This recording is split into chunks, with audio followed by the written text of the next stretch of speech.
Four Knights of the Apocalypse Chapter 107 is out, and once more, I just cannot stop getting hyped with chapters with Gawain.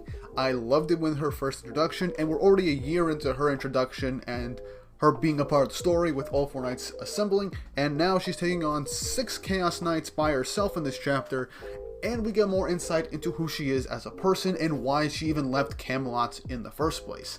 And it's just something that I kind of speculated about, and I'm just kind of glad that we got real confirmation from Gawain in this story. And I'm just really happy that we got to see more of her in action, especially since this isn't her buff form. She's primarily using her magical abilities in this fight, and is fighting a lot more strategically in comparison to in her buff form. She would just swing around her brute strength. But I'll get into it when we get into the actual action of this chapter. Before we get right into this review, don't forget to like and subscribe and hit the notification bell for updates on future videos. It really does help, and it shows you guys enjoy the content that I make on this channel, and you love the reviews I do. I am very close to 4,500 subscribers at the point of recording this video. I'm only like 5 or 4 subs away. My goal right now is to get to 5K by the end of June, and I honestly think we can make it there, because this arc is leading up to be something cool, and the anime is going to end up airing in October. So I want to add the more build up to this series getting its anime adaptation coming out, and I just want to spread the joy of Four Knights of the Apocalypse to other people. But with that all out of the way, let's hit the intro and get right into the review.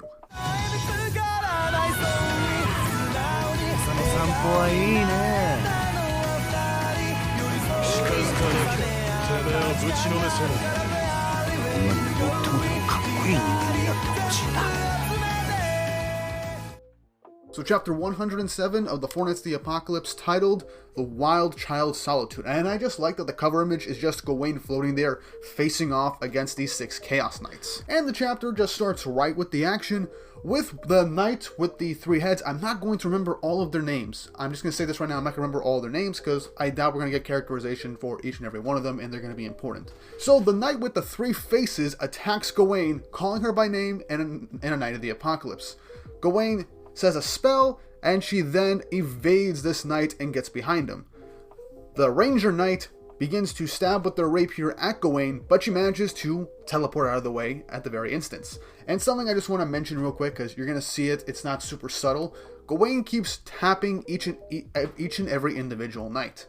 She's already tapped the ranger and the 3-faced knight. She then says, "I've been well aware for a while that you were following us. Remember when you ejected out from all those holes earlier?" The knight states that a large wind just blew from right behind them. Gawain teleports behind, saying yes.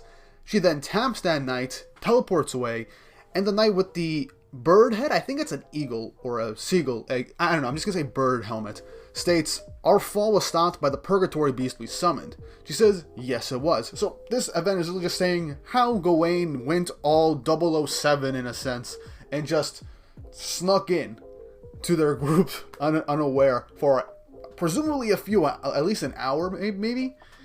So she saw them on a purgatory beast, which based off of from this one image, I think the same one that Macduff summoned at the very end of the Walneck arc previously.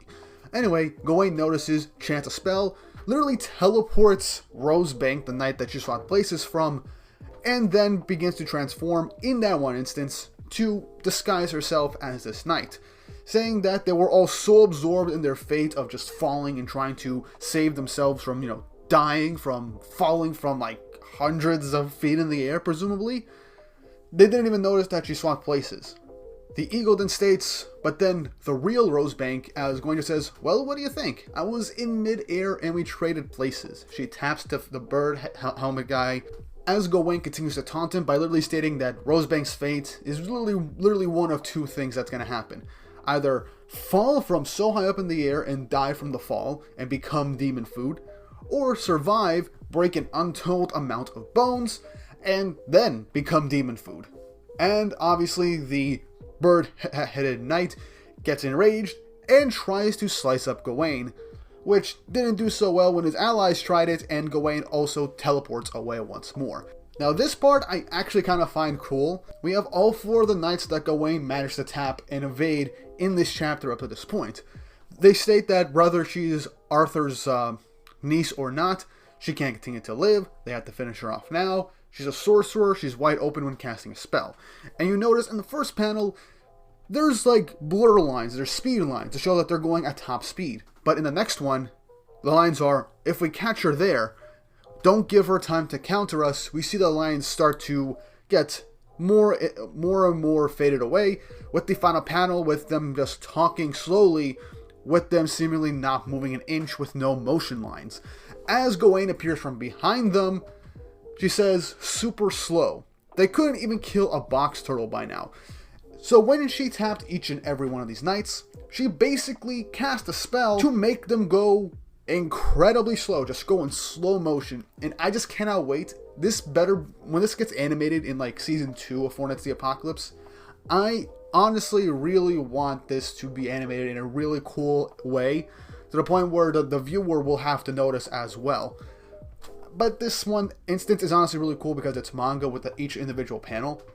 But I find that really cool and really strategic of Gawain. She's not just going in half-cocked like she did with Pelgard earlier.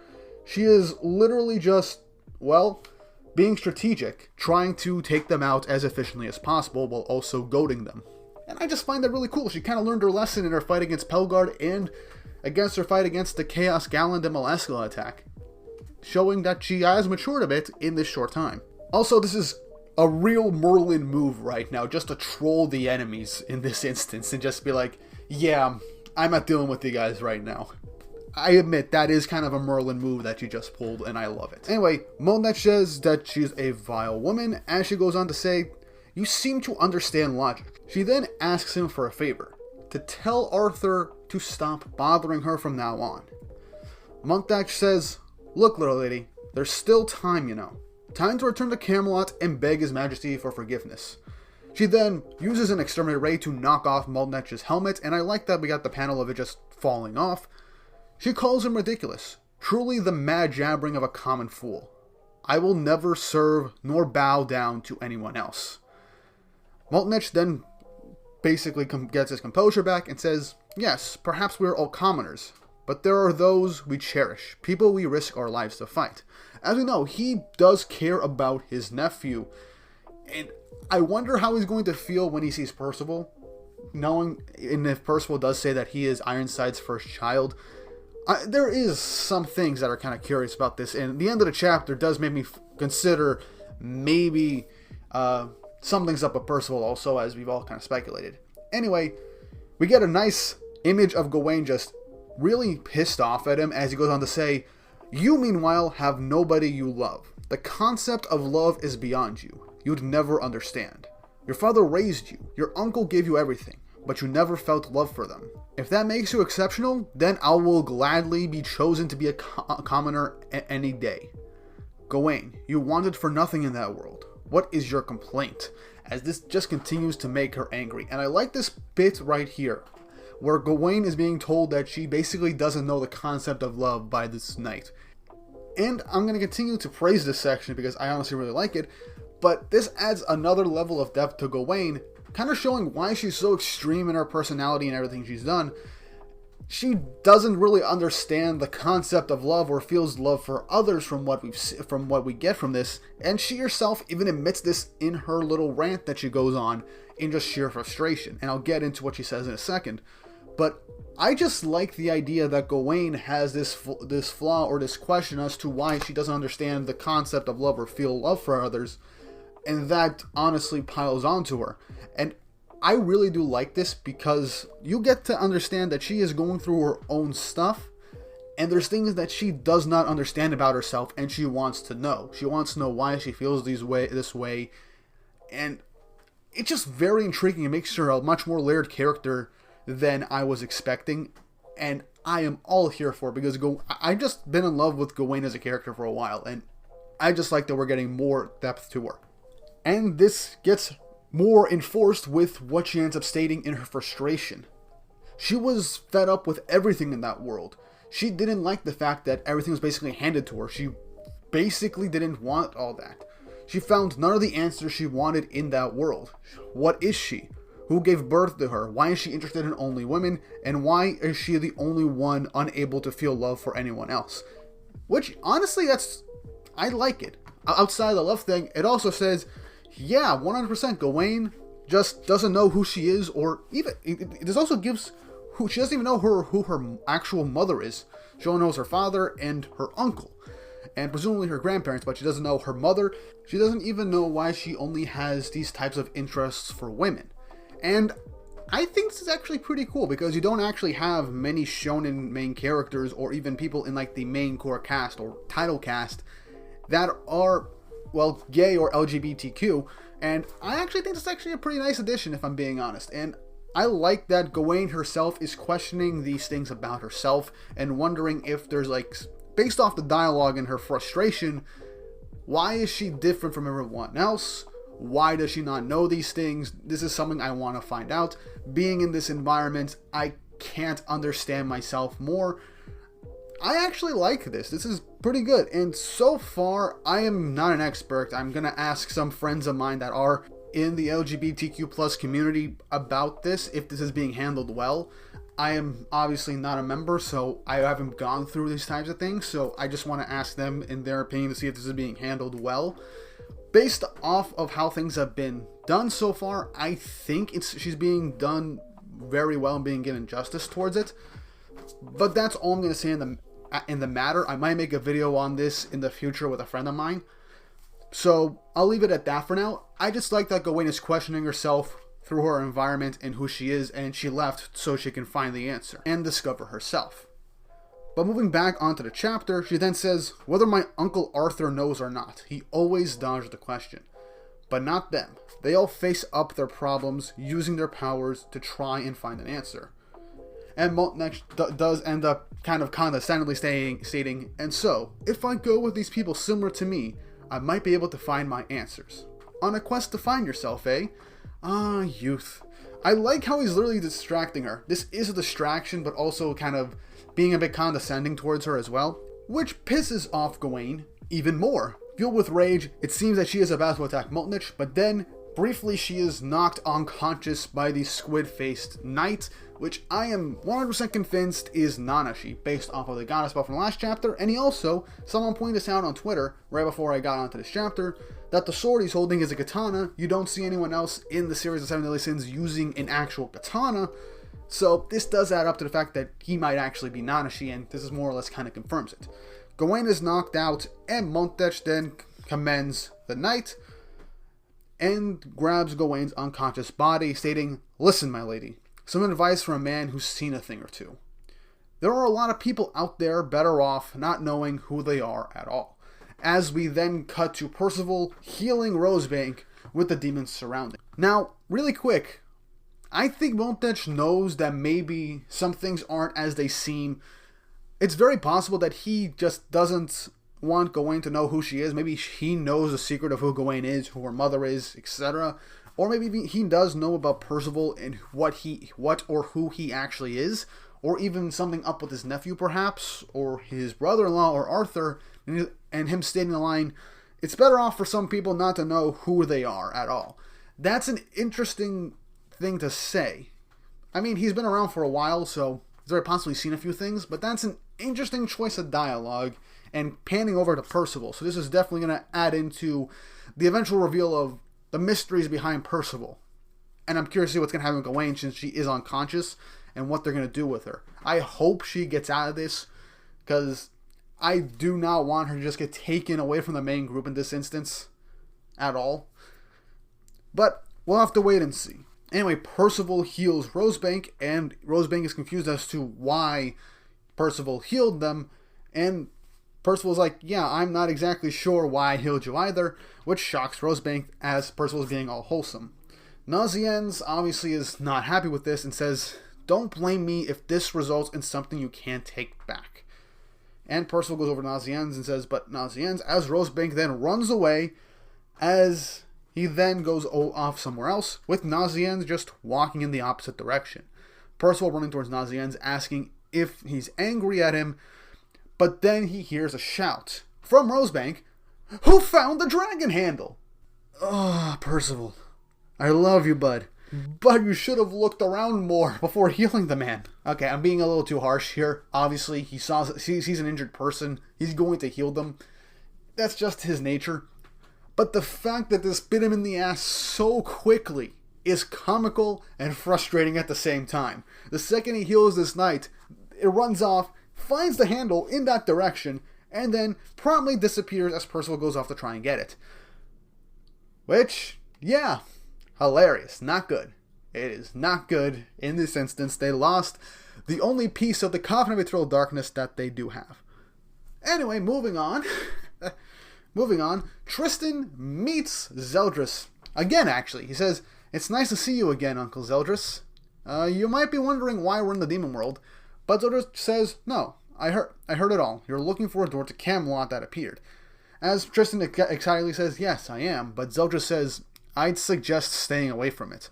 As we get an image of Tristan getting a little upset with Belian off on the side looking at him. Tristan says, "Is that because I'm the son of Elizabeth and the demons don't like the son of a goddess wandering around their realm?" Zeldris looks at him for a second and says, "You're not like my brother at all."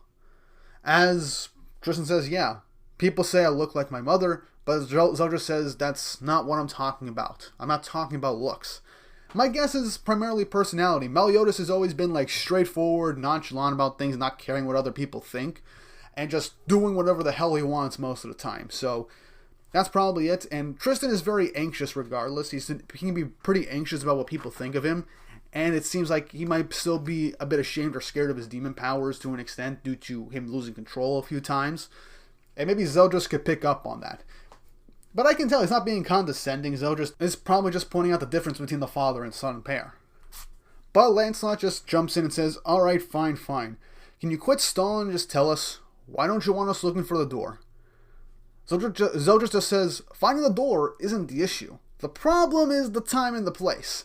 As we get a nice 2-page spread in this really old art style made, showing off the Demon King, a bunch of demons, and this giant thing called the Behemoth. Zeldris goes on to explain that the demon world is home to a giant beast called the Behemoth, and the door to Camelot has appeared somewhere on his back.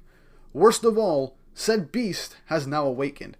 And based off of this thing is larger than the Demon King, and the Demon King was huge. So you can only imagine how big this thing is. It's towering over red demons and gray demons, and those were already large enough as it is, so yeah, this thing is definitely going to be big. With the final page of the chapter being Zeldris stating, "And when the Behemoth is active, it swallows up all life, even the demons who reside in this world. I will be very clear with you. You would never reach that door alive," as we cut back to Percival and the group of demons he's with, as it seems that the Behemoth has awoken, ending the chapter. And that is it. I am happy with this chapter. The chapter is over, and I am very excited to see what happens next. We got insight into Gawain. I talked about that at length with why she chose to go with the Knights of the Apocalypse, her reasonings for it, and more insight as to why she left Camelot, who she is, and basically she went so she can go on a path of self-discovery and find out who she actually is, why she has these feelings, what's her origins, etc., etc. And I like that. I like we're getting a deeper dive into Gawain. Percival, his actions bit him in the ass immediately when he saved his enemy, who then took a very important piece of the Covenant of Eternal Darkness, which is the only piece that the enemy did not have after Percival stole it back like 80 chapters ago. Nazagans pissed at him, and now the Behemoth has awoken. And I find this very fascinating. This is actually a really cool addition to the story. And even Zeldris says, well, his activity, you just don't want to be around. It'll swallow up all life. And with this being around Percival, I'm curious. Percival being Hope and the Knight of Death, this might tie into the Behemoth some way, somehow. I'm not sure. But that's something that I'm very curious about, considering that it's at Percival's location. And with them being so close to where Gawain is, maybe those Chaos Knights will get swept up in the chaos. And maybe Gawain will slip away. No clue. But I'm very curious to find out what happens, because I don't think we're going to go to Camelot just yet. The group's not ready. They're not ready to go to Camelot just yet. Percival himself is certainly not ready. And I'm just curious to see what's going to happen next. But what did you guys think of this chapter? What do you think of this whole focus that we had on Gawain for the majority of the chapter? Do you think Percival should have waited till he found the coffin or bound the knight before healing him? Or do you think that he did the right thing, or sort of just left him? Also, what do you think of this addition of the Behemoth in this part of the lore of the Demon Realm, and the whole thing about the portal to Camelot, the pathway to Camelot being somewhere on its back? Leave your thoughts in the comments below, and let me know what you want to see next for Four Knights of the Apocalypse. I want to do a video about Gawain at some point. Again, I love Gawain. I want to do another video on her, because I basically did a video for Tristan and Lancelot and Percival. Gawain is the only character I haven't done an actual character video on, so I want to do that sometime in the future before the year ends. But yeah, this was another really great chapter. This is the longest review I've done in a while. I haven't done like a near 20 plus minute video on a chapter in over a year at this point. It feels kind of surreal. But I'm not going to make them so long. I just had a lot to talk about and go into with this chapter. But again, leave your thoughts in the comment section down below on your thoughts and everything. Like and subscribe, hit the notification bell for updates on future videos. It really does help, and it shows you guys like the content I make on this channel. And with all that said and done, I hope you all have an awesome day.